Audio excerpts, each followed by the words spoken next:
¿Y si todo lo que te han contado sobre los archivos de Epstein no es la historia completa? ¿Y si los nombres que la gente lleva años pidiendo ya existen dentro de archivos del gobierno, nombres ligados a multimillonarios, celebridades y figuras poderosas, y la única razón por la que no los has visto es porque nadie quiere que salgan a la luz? Eso es exactamente lo que acaba de pasar en vivo, cuando un congresista acorraló a un alto funcionario y la respuesta dejó más preguntas que respuestas. Señor presidente, tengo una solicitud de consentimiento unánime. El presidente está reconocido. Entonces, tengo 4 documentos que me gustaría introducir en el expediente. El primero es la historia enfermiza de Jeffrey Epstein que se desarrolló durante años a plena vista, y aquí se cita a Acosta diciendo: me dijeron que Epstein pertenecía a inteligencia y que lo dejara en paz. El segundo documento se titula lo que el guardaespaldas de Epstein advirtió sobre sus conexiones con la CIA. El tercer documento es de Fox Digital. Se titula El calendario privado de Epstein revela reuniones planeadas con un funcionario de la administración Obama y el jefe de la CIA. Y el último documento es un artículo del Wall Street Journal que destaca las 36 reuniones de Ehud Barak con Jeffrey Epstein. Él fue el ex primer ministro de Israel y jefe de inteligencia militar de Israel. Sin objeción. Puede que haya tenido ese título cuando se reunió con Epstein y luego. Sin objeción, el caballero espere un segundo. El caballero de Maryland tiene la palabra. Gracias, señor presidente. Solo una solicitud de UC. Esto es, la decisión del juez Engelmayer de agosto en el caso Estados Unidos contra Epstein, que dice, las 100.000 páginas de archivos de Epstein del gobierno superan por mucho las 70 y tantas páginas de materiales del gran jurado de Epstein. Sin objeción. El caballero de Kentucky tiene la palabra por 5 minutos. Gracias, señor presidente. Director Patel, vi parte de su audiencia en el Senado ayer cuando el senador Kennedy le preguntó: ¿usted ha visto la mayoría de los archivos? ¿A quién, si es que hubo alguien, Epstein traficó a estas mujeres además de él mismo? Usted respondió: según la transcripción, no hay información creíble de que las haya traficado a alguien más. También dijo en algún momento de la audiencia y aquí hoy que el problema es que los archivos del caso están limitados por órdenes de registro restringidas de 2006 a 2007 y que el acuerdo de no enjuiciamiento obstaculizó futuras investigaciones. Esas restricciones solo aplican al Distrito Sur de Florida.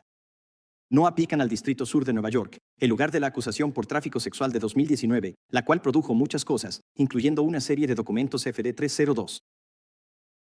Según las víctimas que cooperaron con el FBI en esa investigación, estos documentos en posesión del FBI, en su posesión, detallan al menos a 20 hombres, incluyendo al señor Jastelli, CEO de Barclays Bank, a quienes Jeffrey Epstein traficó víctimas incluyendo menores como Virginia Roberts Giuffre, que en paz descanse.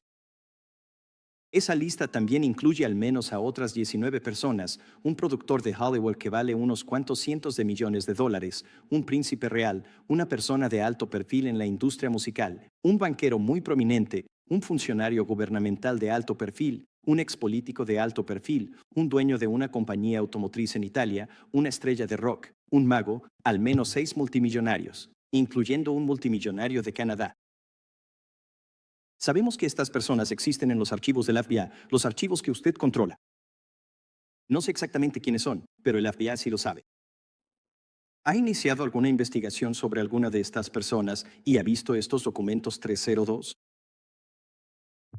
Señor, le he pedido a mis agentes del FBI que revisen la totalidad de los archivos de Epstein y que presenten cualquier información creíble. Y estamos trabajando con el Congreso no solo para divulgar esa información y entregársela a usted, sino que cualquier investigación que surja de cualquier información creíble será llevada a cabo. No se le ha presentado ningún material nuevo que justifique iniciar una nueva acusación formal. Entonces, ¿el vacío legal aquí o es su afirmación que estas víctimas no son creíbles? ¿Que los 302 tal vez no produjeron declaraciones creíbles que llegaran a una causa probable? No es mi afirmación, señor. Es la afirmación de 2 diferentes oficinas de fiscales de los Estados Unidos de 3 administraciones distintas que investigaron esos mismos materiales en su momento. ¿Están los documentos 302 en posesión del FBI?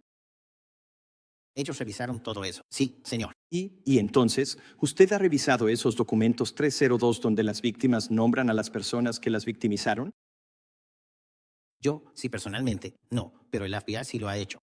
Entonces, ¿cómo puede usted sentarse aquí y frente al Senado decir que no hay nombres? Dije que toda la información. Hoy nombré a uno.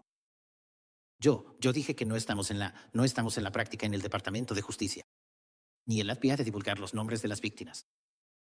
Eso no es lo que hacemos. Tampoco estamos acostumbrados a divulgar información increíble. Eso no es lo que hacemos. Pero varias autoridades han revisado todo lo que tenemos. Está bien. Tengo que seguir adelante aquí. ¿Estuvo usted presente cuando la fiscal general tuvo el evento en la Casa Blanca cuando entregó las carpetas a los influencers de redes sociales? Sí, estuve presente. Entonces, si está dispuesto a reunirse con influencers de redes sociales que se beneficiaron de las historias sensacionalistas y tristes de estas víctimas, ¿se reunirá también con las víctimas? El FBI se reunirá con cualquier persona que tenga nueva información. ¿Usted personalmente se reunirá con ellas? El FBI y los profesionales que están manejando los casos lo harán. ¿Le indicaron que era importante entregar los documentos al Comité de Supervisión el mismo día en que presenté la petición de descarga para liberar estos archivos? No sé qué día fue ese, así que no. Bueno, los documentos se publicaron ese día y había nombres de víctimas que no fueron redactados porque tenían tanta prisa y las víctimas no están contentas con eso. ¿Ha investigado alguna de las conexiones con la CIA? ¿Ha visto el expediente de la CIA sobre Jeffrey Epstein? Y si quisiera verlo, se lo mostrarían. Bueno, puedo hablar por el FBI, y eso es suponiendo que exista un expediente de la CIA, y he revisado todo lo que la interagencia, no yo, el FBI, nos proporcionó. ¿Estaría dispuesto a revisar el expediente de la CIA sobre Jeffrey Epstein? Si existe tal expediente, y si aún no ha sido entregado al FBI, el FBI revisará cualquier nueva pista de investigación. ¿Ha habido algún avance en la investigación de la bomba casera del 6 de enero? ¿Y ha habido algún avance sobre el motivo del tirador de Las Vegas? Sobre lo primero, es una investigación en curso y si hemos hecho avances. Sobre lo segundo, señor, tendré que responderle después. Muy bien, gracias. Cedo el tiempo. Eslovenia. El presidente cede consentimiento por Nueva York. Solicito consentimiento unánime para introducir un memorando sin firmar del 7 de julio de 2025 que dice: no descubrimos evidencia que pudiera justificar una investigación contra terceros no acusados, con el emblema del Departamento de Justicia y el FBI. Sin objeción. Y cuando veas cómo se desarrolló este momento, vas a entender por qué muchos dicen que este fue uno de los intercambios más reveladores hasta ahora. Todo empezó como cualquier otra audiencia, lenta, rutinaria, con el típico intercambio de preguntas y respuestas que la mayoría de la gente ignora. Pero entonces Thomas Massie tomó la palabra, y todo cambió. Él no estaba ahí para perder el tiempo ni repetir discursos. Llegó preparado, con documentos en mano, listo para poner algo muy específico en el registro. Y la forma en que lo planteó cambió inmediatamente el tono de toda la sala. En lugar de hacer preguntas generales, comenzó a presentar información punto por punto, construyendo hacia algo mucho más grande.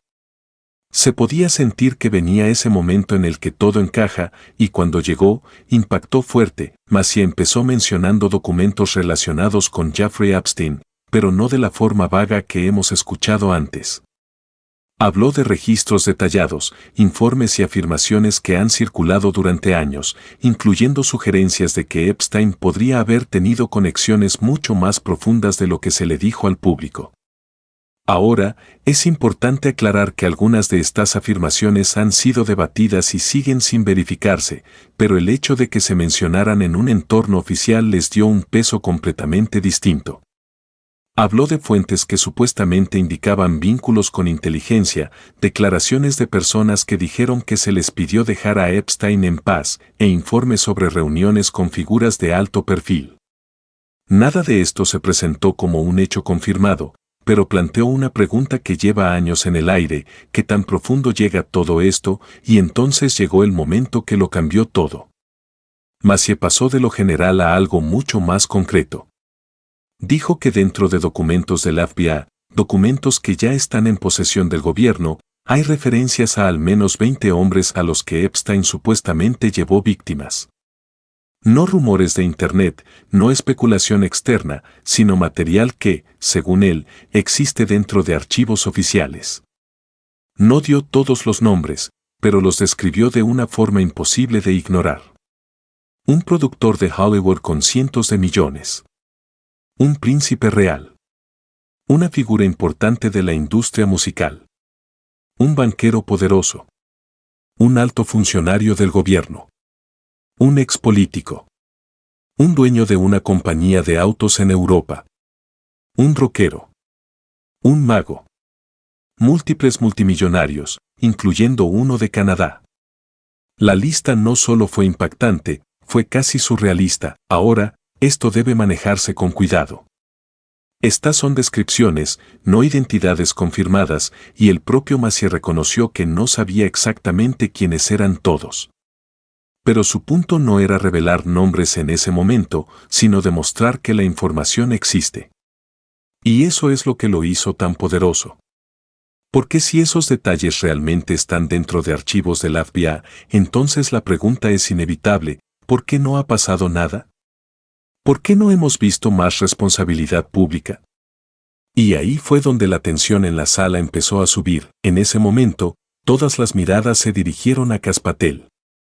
Hasta ese instante, sus respuestas habían sido medidas, controladas, cuidadosamente formuladas. Pero ahora estaba enfrentando algo mucho más difícil. Macié no rodeó el tema. Preguntó directamente: ¿ha visto esos documentos? ¿Ha revisado las declaraciones de las víctimas? Y si es así, ¿cómo puede decir que no hay nombres? Fue un reto directo, y por un momento, la sala quedó en silencio. Patel respondió enfocándose en el proceso. Dijo que agentes del FBI estaban revisando todos los archivos de Epstein, que buscaban información creíble y que cualquier nueva investigación surgiría de ese análisis. Señaló investigaciones previas realizadas durante múltiples administraciones, sugiriendo que el material ya había sido examinado. Y entonces utilizó una frase clave: evidencia creíble. Según él, nada había alcanzado el nivel necesario para iniciar nuevas acusaciones. En la superficie, sonaba como una explicación legal estándar. Pero bajo presión, empezó a sentirse diferente, porque Macié no lo dejó pasar. Insistió, señalando que se trataba de declaraciones de víctimas, entrevistas documentadas, registros oficiales. Preguntó otra vez: si esos documentos existen, si las víctimas han nombrado personas, ¿cómo puede decir que no hay nombres? Y ahí es donde el intercambio se volvió incómodo. Patel aclaró que había mencionado al menos a una persona, pero luego cambió el enfoque. Dijo que el Departamento de Justicia no revela nombres de víctimas ni actúa sobre información que considera no creíble. Fue un cambio sutil, pero importante. La conversación pasó de si existen nombres a si esos nombres son considerados creíbles. Y esa diferencia lo cambia todo. Porque plantea una pregunta más profunda: ¿quién decide que es creíble? ¿Y qué pasa cuando esas decisiones involucran a personas poderosas? Aquí es donde entra la especulación, y hay que manejarla con cuidado. En Internet, mucha gente se pregunta si el sistema realmente puede investigar a figuras de alto nivel sin sesgos. Algunos creen que ciertos casos simplemente desaparecen cuando se acercan a zonas sensibles. Otros dicen que el estándar legal es muy alto y que sin pruebas sólidas, nada puede avanzar. Ambas posturas existen, y la realidad probablemente está en algún punto intermedio, pero Macié aún no terminaba. Cambió nuevamente de enfoque y llevó la conversación a un terreno aún más controversial: la posible participación de agencias de inteligencia. Preguntó directamente si Patel había visto algún archivo de la CIA relacionado con Epstein. Y aquí la respuesta fue aún más llamativa. Patel no confirmó ni negó la existencia de ese archivo. En su lugar, dijo que si tal archivo existe, y si no ha sido compartido con el FBI, entonces sería revisado como cualquier otra pista. Fue una respuesta cuidadosa, pero la duda quedó en el aire. Aquí es donde la especulación vuelve a aparecer, pero siempre con cautela. Durante años han circulado rumores de que Epstein podría haber tenido conexiones con agencias de inteligencia, ya sea en Estados Unidos o en otros países.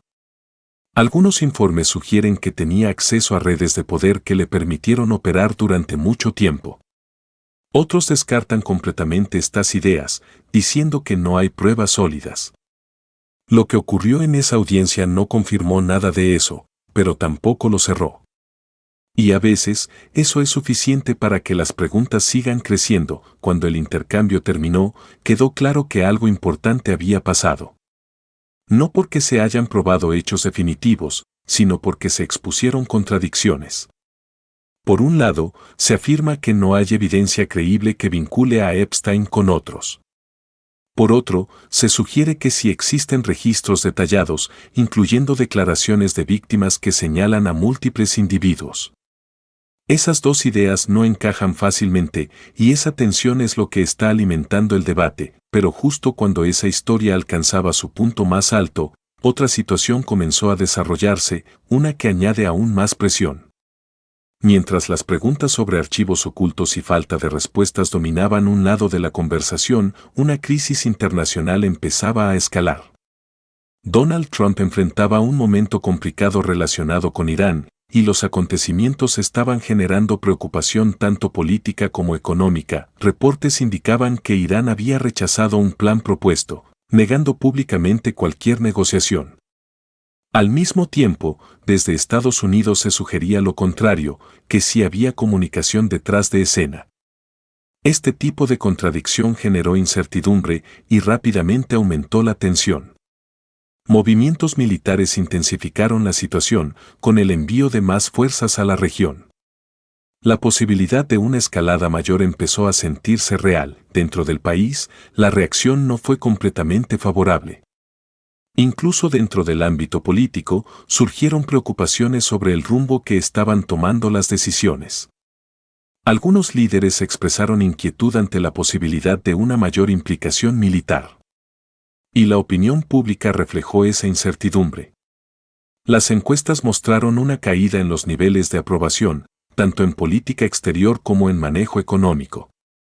Y como suele ocurrir, ambos temas se conectaron rápidamente. El precio del combustible comenzó a subir, afectando a múltiples sectores. Las aerolíneas ajustaron tarifas, los costos de envío aumentaron y los gastos diarios empezaron a sentirse más pesados. Para muchas personas, ya no era solo una cuestión de política internacional, era algo que impactaba directamente su vida cotidiana. Y eso añadió aún más presión a una situación ya compleja. Si das un paso atrás y observas ambas historias juntas, empieza a surgir un patrón. En un caso, hay preguntas sin respuesta sobre información oculta y transparencia. En el otro, hay narrativas contradictorias sobre eventos globales y decisiones tomadas lejos del público. En ambos, el hilo común es la incertidumbre.